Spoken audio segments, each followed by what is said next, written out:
Bueno, en la presentación anterior dejamos un tema abierto. Lo hicimos en forma de pregunta y esta pregunta era ¿cómo se va a establecer un gobierno mundial o cómo lo vamos a pedir de rodillas? Quiero aclarar antes de todo que esta presentación no va a incluir nada sobre razas reptilianas, arcontes, Illuminatis y toda esa parafernalia a la que nos tienen acostumbrados algunos. Esta visión del establecimiento de un gobierno mundial parte exclusivamente de la visión política. Así que dicho esto, pues continuamos. Habíamos mencionado a un personaje muy relacionado con John Rollin Rees, del cual hablamos largo y tendido en el anterior audio, y habíamos mencionado, para resumir algunas cosas, que en su libro The Shaping of Psychiatry by War, John Rollin Rees propuso crear un verdadero ejército de psiquiatras que lidiara con el nuevo enemigo de los poderosos del mundo, que ya no eran Alemania ni Japón, ni alguna nación enemiga. Para los psiquiatras del Instituto Tavistock, el enemigo ahora era la humanidad misma. Y en 1947, John Rollin Rees dejó la dirigencia del Instituto Tavistock para pasar a ser el director de la recién formada Federación Mundial para la Salud Mental en 1948. Ahora, en el audio anterior dejamos sentado también que entre los organismos de gobernanza global que se crearon después de la Segunda Guerra Mundial se encontraba la que hoy está en boca de todos, que es la Organización Mundial de la Salud. Bueno, pues resulta que el primer director de la Organización Mundial de la Salud fue George Brook, y de hecho él fue quien propuso este nombre. Pero bueno, también habíamos mencionado que George Brook, junto con John Rollin Rees, a través de la Federación Mundial de la Salud Mental, propusieron ya en 1945 la fundación de lo que ellos llamaron un Estado Mundial. Y ese mismo año de 1945, Harry Stack Sullivan, otro eminente psiquiatra, organizó una conferencia en la que invitó a George Brook a dar una charla titulada La psiquiatría de la paz duradera y el progreso social. En ella, George Brook mencionó a sus compañeros psiquiatras que la psiquiatría tenía que decidir cuál sería el futuro inmediato de la raza humana, porque, como dijimos en el anterior video, según George Brook, nadie más podría. Y dejamos también adelantado que antes de que comenzara este congreso, un grupo de 25 personas se reunió del 24 de julio al 8 de agosto, el cual se denominó la Comisión Preparatoria Internacional, donde se buscaba diseñar una estrategia para influenciar a las 2.000 personas que iban a asistir, a los 2.000 psiquiatras que iban a asistir a este congreso, para que apoyaran la idea de la creación de un gobierno mundial. Antes de entrar de lleno en el tema, vamos a recapitular un poco algunos temas muy puntuales que vimos en el anterior audio.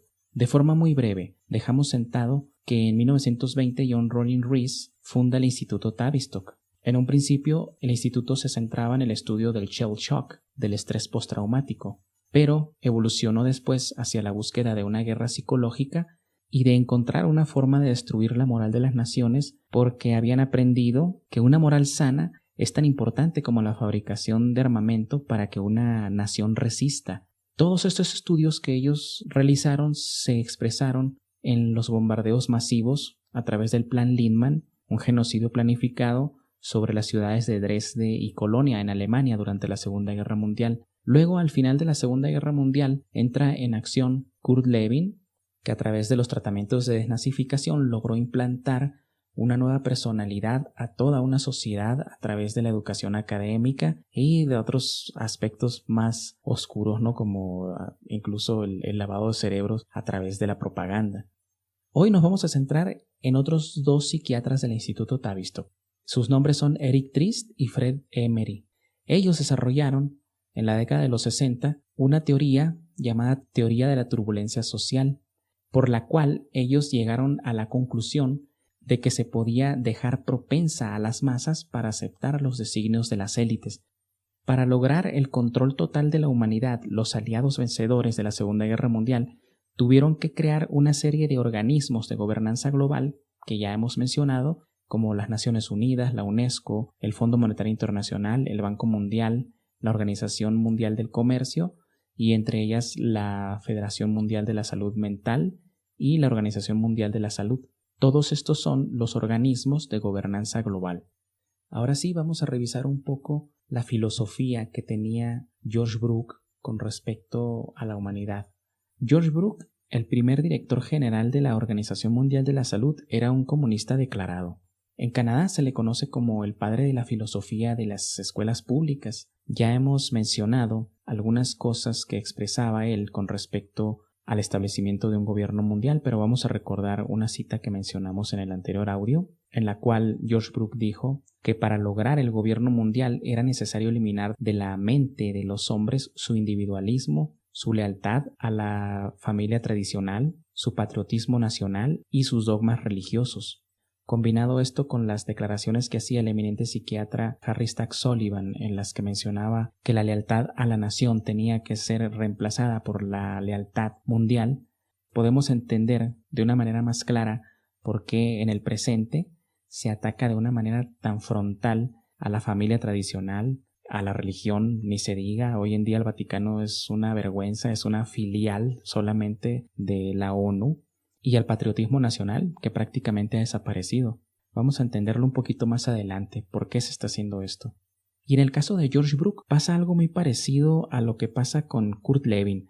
A Kurt Lewin en las escuelas de psicología lo admiran mucho, lo tienen como una figura prominente, así como Sigmund Freud. Y lo que pasa es que pocas personas saben el lado oscuro de estas personas, cómo se expresaban de la humanidad y qué realmente buscaban. Mucha gente piensa que buscaban el mejoramiento de la sociedad, de la sanidad mental, del bienestar del ser humano, pero la realidad es que no es cierto. Estas personas, si bien se puede sopesar a su trabajo en el avance de su ciencia, yo estoy seguro de que cuando ponemos en una balanza todo lo bueno y lo malo que hicieron, por mucho gana lo malo. Y bueno, una muestra de ello es George Brooke, que prácticamente se autodefinía como alguien que odiaba a Dios y a la familia. Él decía que esto era algo inmoral y que todas las personas que se sometían a este tipo de familia tradicional y a una creencia en Dios eran personas con una mentalidad enferma. George Brooke culpaba directamente de las guerras y de los conflictos humanos a los propios maestros de las escuelas y sobre todo a los maestros de las escuelas religiosas dominicales, a los que acusaba de alimentar a los niños con lo que él llamaba certezas venenosas de la Biblia. No estamos juzgando aquí si la Biblia es un libro bueno o no, pero son las cosas que decía George Brooke al respecto. Otras cosas que expresaba George Brooke era que la psiquiatría había sido muy lenta en descubrir esta verdad y reconocer la inferioridad innecesaria y artificialmente impuesta por la culpa y el miedo, que comúnmente se conocen como pecado, ya que esto, según Brooke, producía en gran parte el desajuste social y la infelicidad en el mundo, y decía que el ser humano por muchas generaciones había tenido que inclinar el cuello ante el yugo de la convicción del pecado, y que nos habíamos tragado toda clase de certezas venenosas alimentadas por nuestros propios padres, y en las propias escuelas educativas, y sobre todo en la escuela dominical religiosa. También culpaba a los políticos y, claro, a la clase sacerdotal. También expresaba que la frase «se convertirán en dioses conociendo el bien y el mal» estaba mal empleada porque el bien y el mal mantenían a los niños bajo control y les evitaba ejercer el libre pensamiento, a la vez que imponía lealtades locales a la familia y al país, a la nación, y servía para cegar a los niños. Y bueno, para cerrar el tema de George Brooke, para que conozcan la mentalidad de las personas que abogaron por este gobierno mundial que hoy estamos viendo establecerse en pleno 2020, voy a mencionar la última cita que dice: desorientado por el dogma autoritario, atado por la fe exclusiva, atrofiado por la lealtad inculcada, desgarrado por la herejía frenética y cargando con el peso de la culpa y el miedo engendrados por sus propias promesas originales, la desafortunada raza humana, privada de su poder de razonamiento y capacidad natural para disfrutar de la satisfacción de sus impulsos naturales, lucha bajo su horrible carga autoimpuesta. Los resultados inevitables son la frustración, la inferioridad, la neurosis y la incapacidad para disfrutar de la vida, razonar con claridad o hacer que el mundo sea apto para vivir.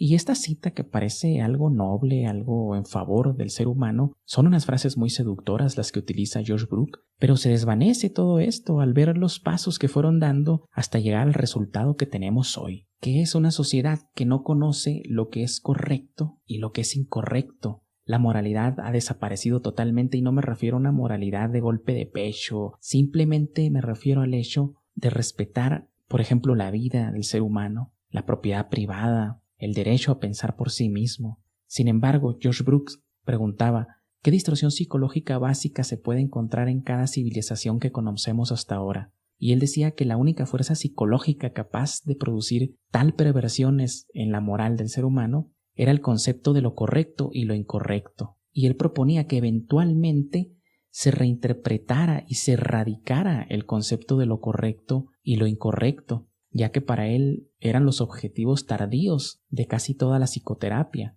Y remataba diciendo que si alguna vez la raza humana se liberara de la agobiante carga del bien y el mal, deberían ser los psiquiatras quienes asumieran la responsabilidad de esto. Ahora se comprende un poco por qué el concepto de bien y el mal está siendo erradicado de los programas educativos en las escuelas de nuestros hijos. Charlotte Iserbyt es la autora de un libro que se llama The Deliberate Dumbing Down of the United States, que se traduce como La deliberada estupidización de los Estados Unidos, y en él ella habla de cómo fue captada por el gobierno de los Estados Unidos para trabajar en algo muy parecido a lo que hacen en el libro de George Orwell, que era captar personas que posiblemente podrían representar una amenaza para los proyectos del gobierno y absorberlos dentro de las líneas del gran proyecto de la estupidización de la humanidad. Y esto sépanse que no es ninguna mentira.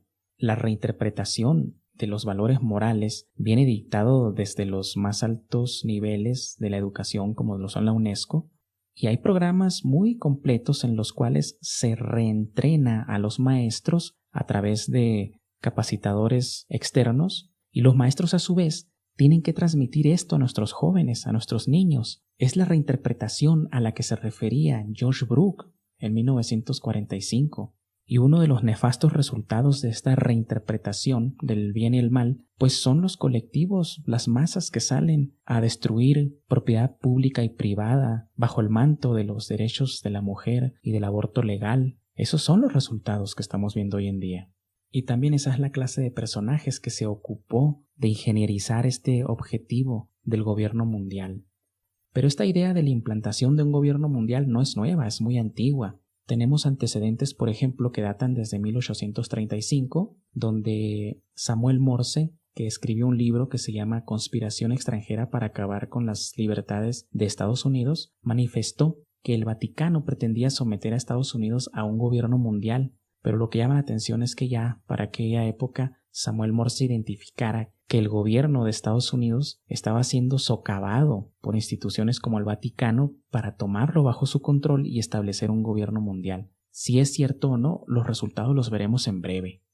A diferencia de lo que muchos piensan, no fue Woodrow Wilson el que propuso la creación de un gobierno mundial. Él, en su documento de los 14 puntos, presentado después del término de la Primera Guerra Mundial en 1919, mencionó que había la necesidad de crear un nuevo orden internacional.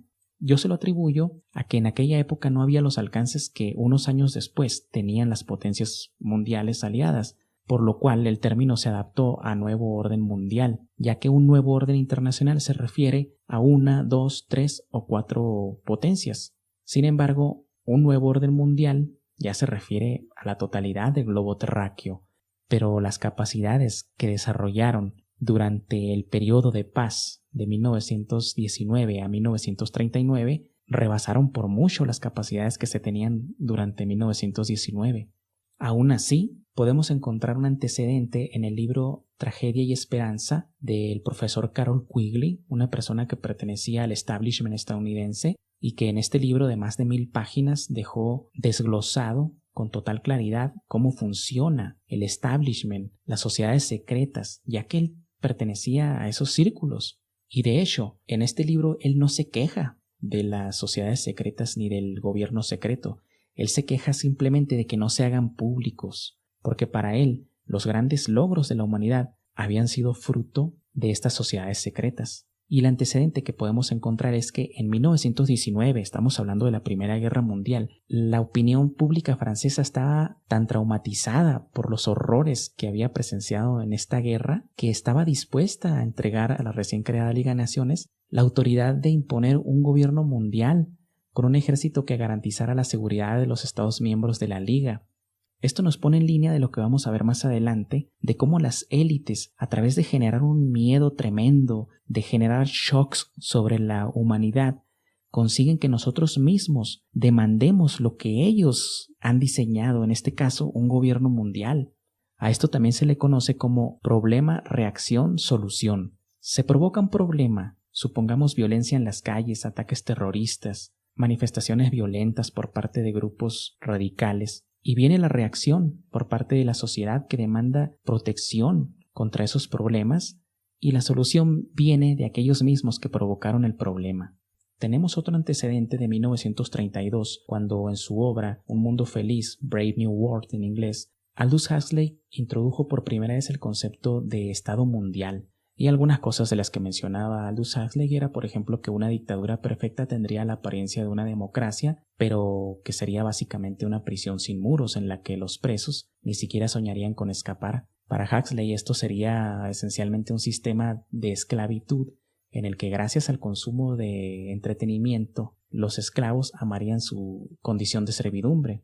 Ahora, estos entretenimientos, por supuesto que ustedes saben identificarlos, o sea, tenemos día y noche Netflix, tenemos Internet, tenemos el WhatsApp, y en su libro él también se refería a que a través del consumo de drogas, el soma, como le llamaba él, la gente estaría feliz, amaría su condición de ser esclavo. Y me llamó mucho la atención en estos días, cuando se decretó la cuarentena, inmediatamente empezaron a llegar mensajes de las empresas de telefonía celular ofreciendo WhatsApp gratis. En nuestro caso no es necesario consumir una droga alucinógena, sino que el WhatsApp también es una droga, el Internet es una droga. Y un ejemplo de esto es que se ha disparado el consumo de Internet en esta cuarentena. Y ni se diga, las acciones de Netflix han subido hasta el tope.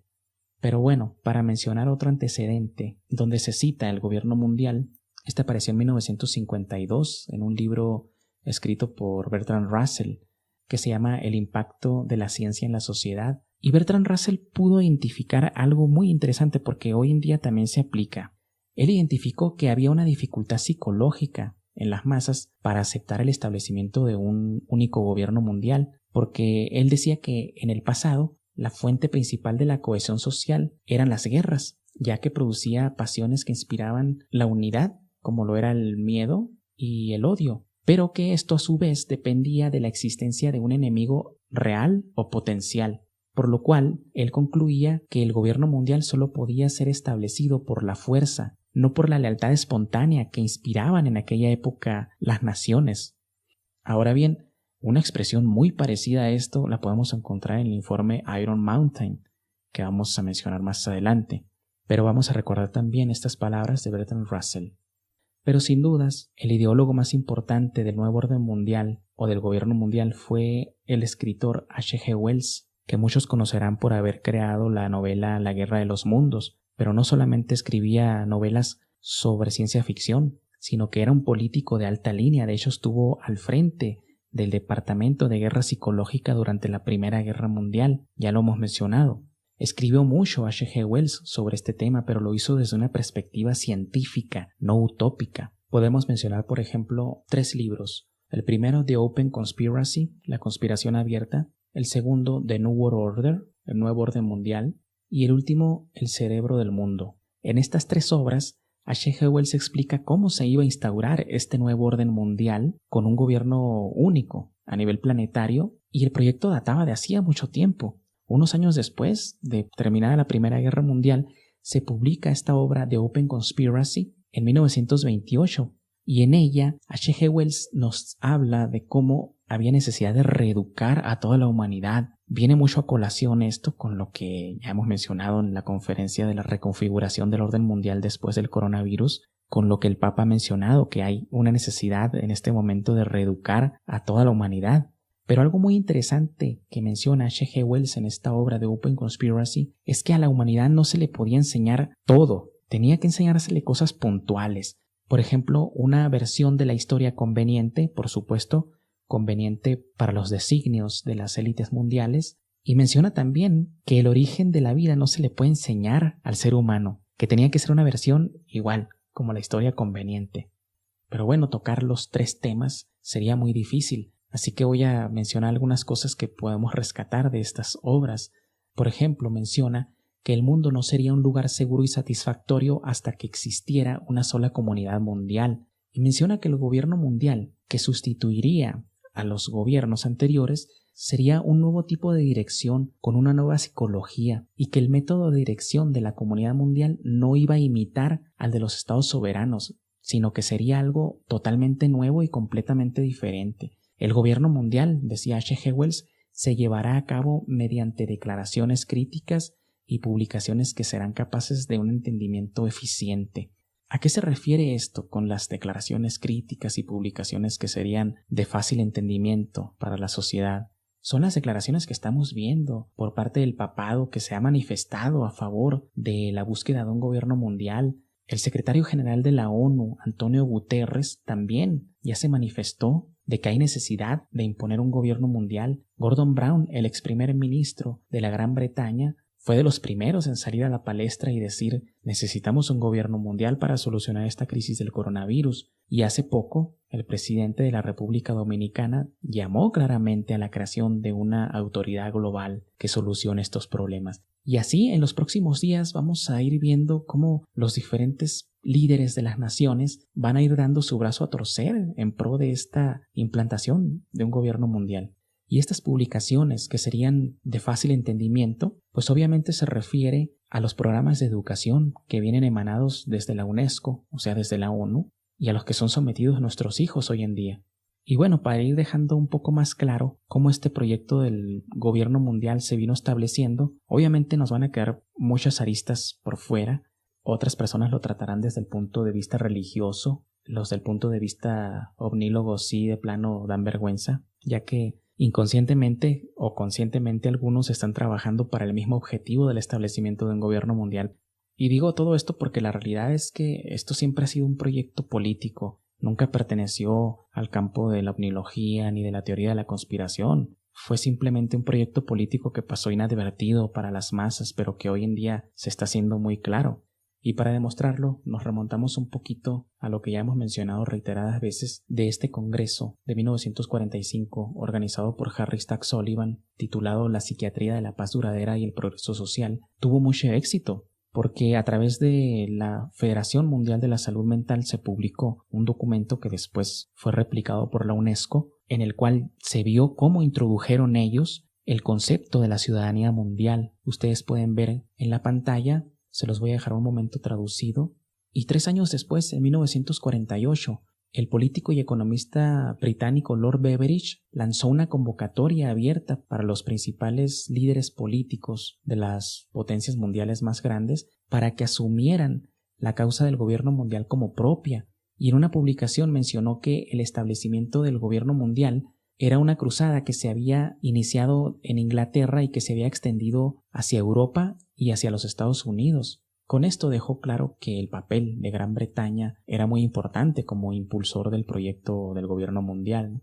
También Lord Beveridge dijo que el movimiento por un gobierno mundial tenía como objetivo reunir para 1950 a varios representantes elegidos de diferentes países para que redactaran una constitución para un gobierno mundial.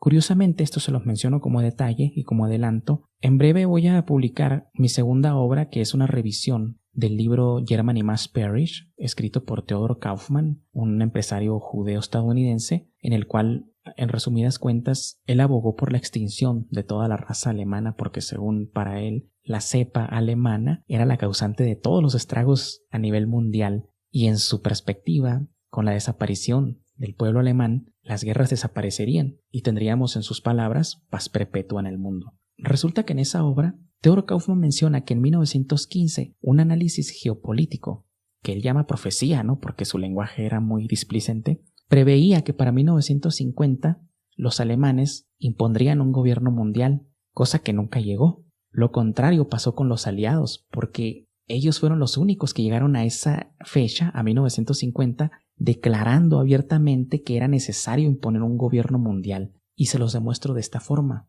La reunión que anunció Lord Beveridge en 1948, que se iba a llevar a cabo en 1950, en efecto se dio en Copenhague, Dinamarca, Y allí Winston Churchill fue uno de los exponentes principales, el exponente principal más bien dicho, y pidió abiertamente ante una audiencia de 5,000 personas la creación de un supergobierno mundial. Son palabras de Churchill, no estoy interpretando. Y en esa ocasión dijo Churchill que Rusia tenía que ser uno de los pilares de ese gobierno mundial.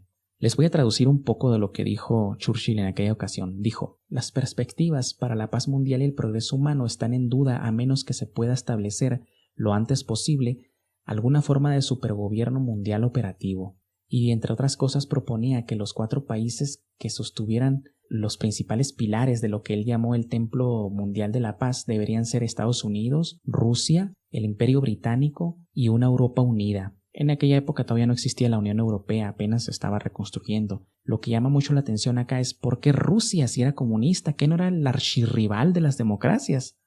Esto demuestra lo que muchos historiadores revisionistas vienen diciendo, que el comunismo y el capitalismo son hijos del mismo padre. Siempre han trabajado para el mismo objetivo, comunistas y capitalistas, democracia y bolchevismo, como quieran llamarlo. El capitalismo y el comunismo son tesis y antítesis. ¿Y qué obtenemos de una tesis y una antítesis? La síntesis. Ahora la pregunta es, ¿cuál es la síntesis? La respuesta es China. China es una nación con una población grandísima que tiene una mentalidad comunista, que no reclama ninguna decisión de su gobierno, pero que sirve a un sistema supercapitalista. Porque aquellos despistados que todavía piensen que Rusia y China son comunistas, pues se quedaron con la idea de la Guerra Fría. Eso ya pasó, señores, que no se acuerdan que ya se cayó el muro de Berlín. Pero para esos comunistas de mami que se compran su gorrita, no, su mamá se las compra, con su camisetita del Che Guevara, que su mamá se las tiene que lavar los fines de semana para que se vayan a un concierto de rock. Hay que decirles que ni China ni Rusia son comunistas. China es supercapitalista y un ejemplo de ello es que la ciudad donde se originó el coronavirus, que es Wuhan, es una ciudad modelo de lo que es la globalización. Es decir, los pobrecitos comunistas han trabajado igual que los omnílogos desde otra perspectiva para la imposición de un gobierno global. Ya en otra ocasión vamos a tocar con más profundidad estos temas, pero vayan pensando en ello.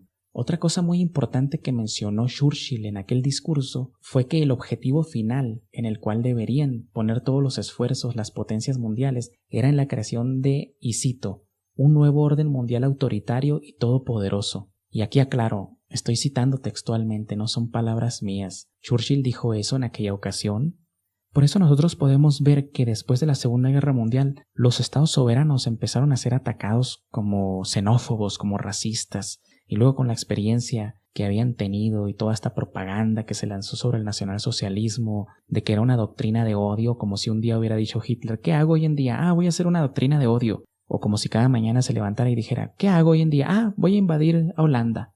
Esa es la clase de cosas que nos inculcan. Como lo decía H.G. Wells, una versión de la historia conveniente, ¿verdad? Y hoy en día pues estamos viendo los últimos golpeteos contra los estados-nación. Hace poco salió Henry Kissinger a decir que después del coronavirus se iba a demostrar que los estados-nación habían fracasado, que las instituciones nacionales habían fracasado. No lo está diciendo abiertamente, pero se entiende que solamente instituciones con capacidad de gobernanza global podrían hacer frente a una crisis, entre comillas, como la que estamos padeciendo. Así que las declaraciones de, por ejemplo, Harry Stack Sullivan, George Brooke y John Rollin Rees no eran hechas por cualquier loco suelto. También eran repetidas por los principales líderes del mundo y a través de sus organizaciones más importantes como la Organización Mundial de la Salud Mental, como ya lo adelantábamos. Ese mismo año de 1948 se publicó un documento que ellos llamaron La Salud Mental y la Ciudadanía Mundial. Y ahora vale recordar aquí, cuando se reunieron estas 25 personas, la Comisión Preparatoria Internacional, para delinear una estrategia para deslizar el concepto de ciudadanía mundial, pues este fue el resultado. Y en este documento venían 3 preguntas. Una de ellas era, ¿qué es la salud mental? ¿Qué constituye una buena sociedad? Y la tercera, que no tiene nada que ver con las otras 2, que era, ¿qué es la ciudadanía mundial?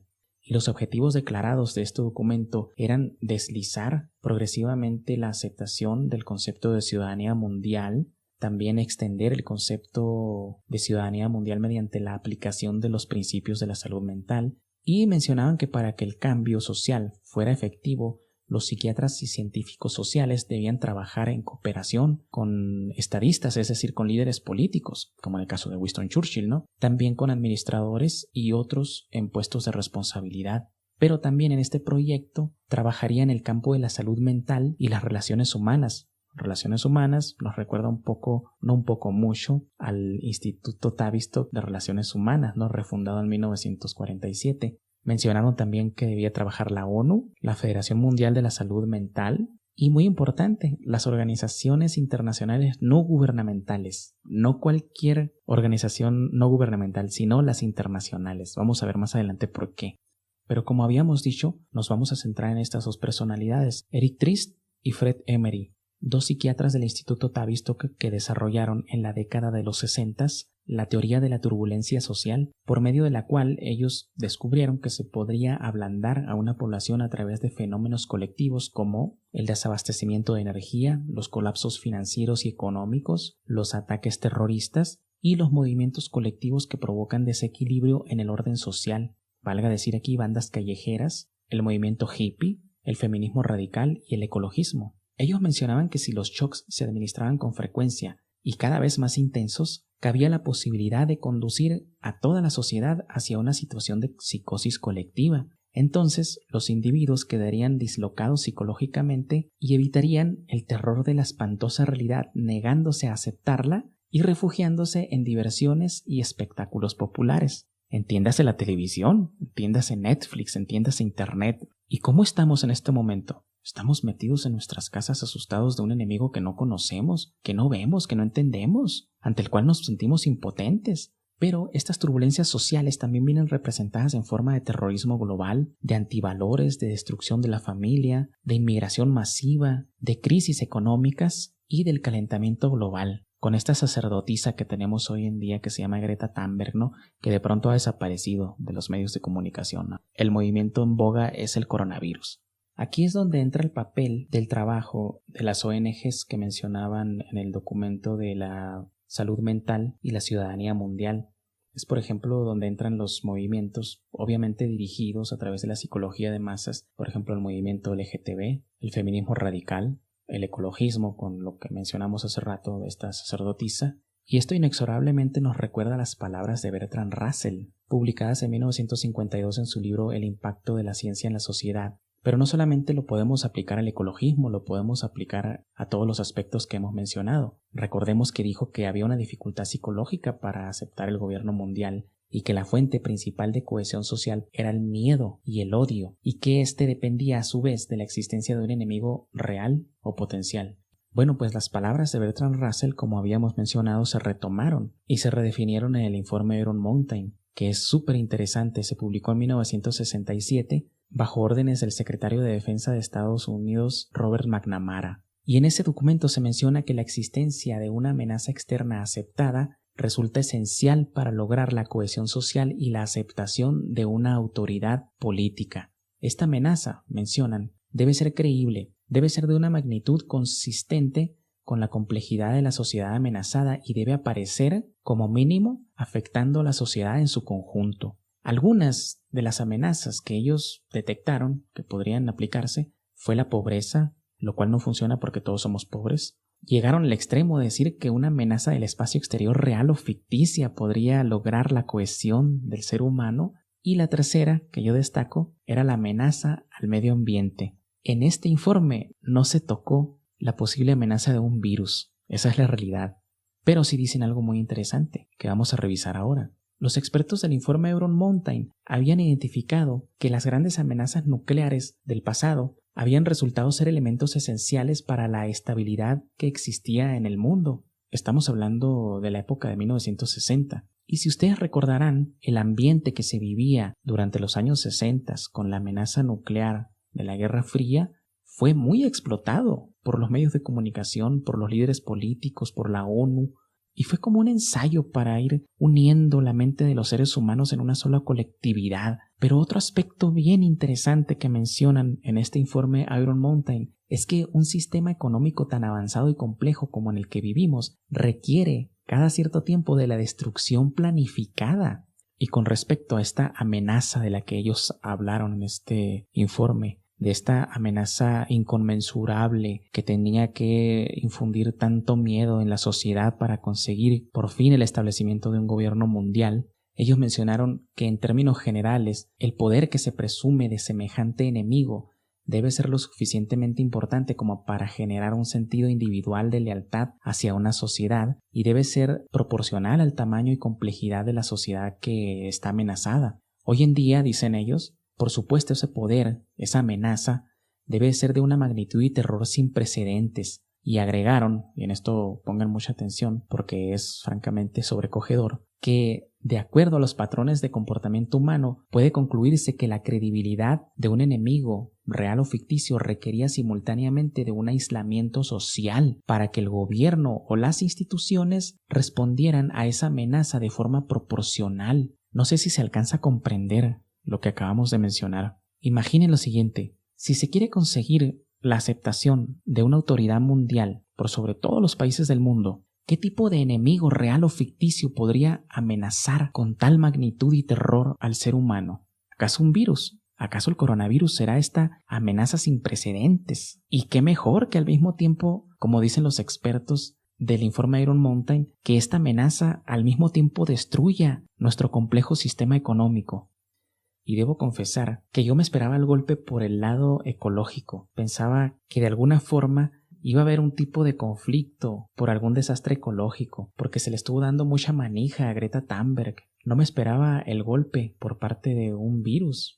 Y de hecho, en las últimas conferencias que hice el año 2019, estuve hablando mucho sobre el tema del ecologismo, ya que en el informe Iron Mountain también se menciona que un sustituto para la guerra nuclear requería de enemigos alternativos. Y ellos mencionaron que la fuerte contaminación del medio ambiente podría reemplazar la posibilidad de la destrucción masiva por armas nucleares como amenaza principal para la supervivencia de nuestra especie. Y yo mencioné esto porque en el informe se mencionaba que pasarían entre una generación y una generación y media antes de que la contaminación ambiental, no le llamaban calentamiento global ni cambio climático en aquella época, por más severa que fuera, se convirtiera o se percibiera como una amenaza a nivel global. Y yo me basaba en lo siguiente: una generación abarca 25 años. Si sumamos 1967, el año en que se publicó el informe, más 25 más 25, nos da 2017.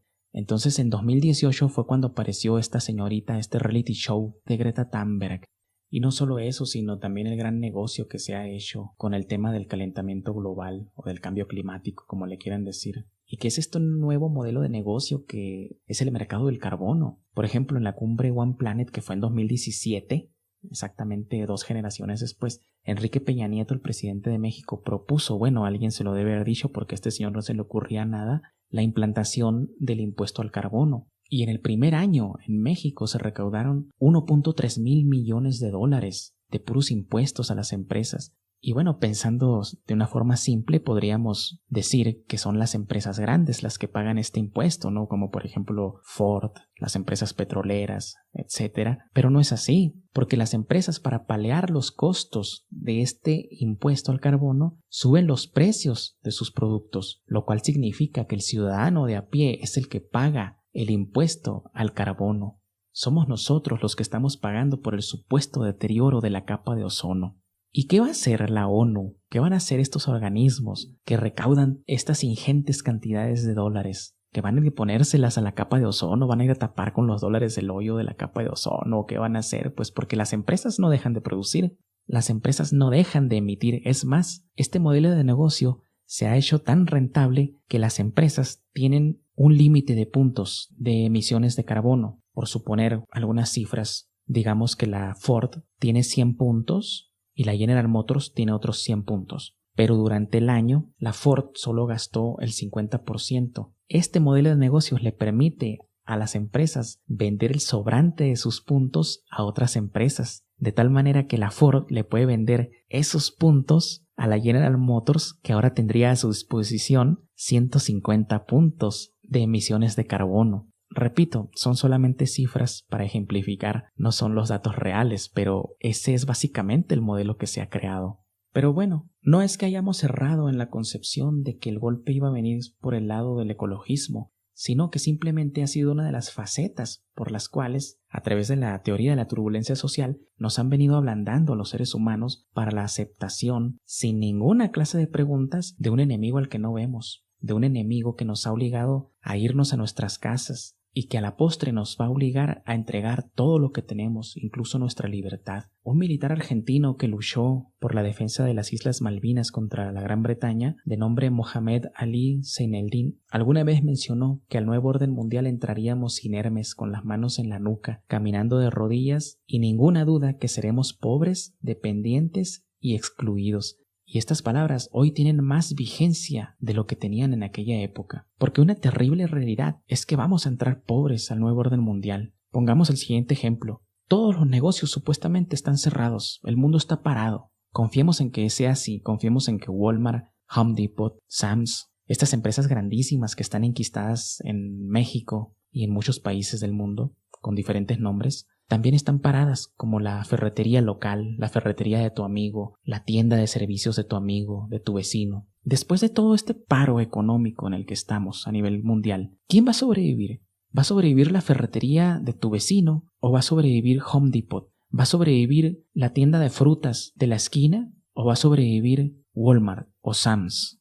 Obviamente las empresas transnacionales son las que van a sobrevivir después de toda esta hecatombe económica en la que estamos sumidos. Esta es una guerra contra nosotros, no es una guerra entre China y Estados Unidos, es una guerra contra nosotros. En el Parlamento Europeo hay un lugar físico para que los representantes de los lobbies industriales den sus opiniones e influyan en las decisiones finales de las políticas europeas. Y eso pasa en todas partes, en todos los parlamentos. Y me hace recordar esto a algo que dijo Richard Coudenhove-Kalergi, el conocido autor del libro Praktischer Idealismus, que muchos genéricamente llaman el Plan Kalergi de la destrucción de las razas europeas, que más allá de hablar de toda esta cuestión de la mezcla de razas y de la raza dominante que se quedaría con liderazgo de Europa, menciona algo muy interesante. Dijo que en el futuro los parlamentos no serían representantes de los ciudadanos, sino de las corporaciones.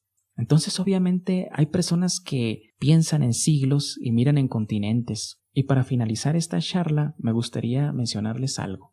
Este plan del gobierno mundial se vino asentando fuertemente después de la Segunda Guerra Mundial, aunque ya venía idealizado desde mucho antes, como lo hemos visto. Para aquellas personas que todavía creen que hubo una guerra fría entre Estados Unidos y Rusia, que piensan todavía que estuvimos al borde de una guerra nuclear, no fue así. No estuvimos nunca al borde de una guerra nuclear, nos mintieron. Lo que hicieron en la Primera y Segunda Guerra Mundial fue destruir todas las ideologías que existían, entre ellas el nacionalsocialismo, el fascismo y otras que no conocemos. Eran sistemas económicos diferentes, sistemas políticos y sociales totalmente diferentes a los que hoy conocemos, al comunismo y al capitalismo, que en apariencia son rivales, pero que en la práctica no lo son, nunca lo fueron. Lo que realmente sucedió con esas dos guerras fue que al finalizar quedaron solamente en pie dos ideologías políticas, el capitalismo y el comunismo. Las mentes de las masas de todo el mundo fueron simplificadas en solo dos pensamientos. La gente de hoy cree que solamente hay dos maneras de hacer las cosas, o eres comunista o eres capitalista, y se ha olvidado totalmente que había otras ideologías políticas y les han metido en la cabeza de que esas ideologías nacieron simplemente del odio, que eran creaciones de Satanás. Y eso les basta a las masas. Nunca dicen, a ver, voy a estudiar esto, a ver si es realmente de Satanás. Yo recuerdo en una presentación que hice en la preparatoria, y me sorprendió mucho la definición de fascismo, que era simplemente una doctrina política que pretendía proteger a Italia del comunismo y satisfacer las necesidades de la sociedad italiana de una manera más eficaz que la democracia. Era simplemente eso. El nacionalsocialismo era lo mismo. Pero bueno, haya sido como haya sido, la realidad es que en el mundo hoy en día pensamos solamente en capitalismo y comunismo. Estamos simplificados en nuestro pensamiento político. Y lo que se está haciendo hoy en pleno 2020 con este ejercicio de masas que se llama coronavirus es aglomerar esos dos pensamientos políticos. Ya no va a existir comunismo y capitalismo cuando salgamos del coronavirus. Va a existir el modelo chino, la síntesis del capitalismo y el comunismo. Vamos a hacer masas con pensamiento uniformizado en el comunismo pero sirviendo a un mundo totalmente capitalista. Vamos a ser esclavos, vamos a ser personas sin alma. Está en nosotros ver si vamos a permitir eso. Gracias.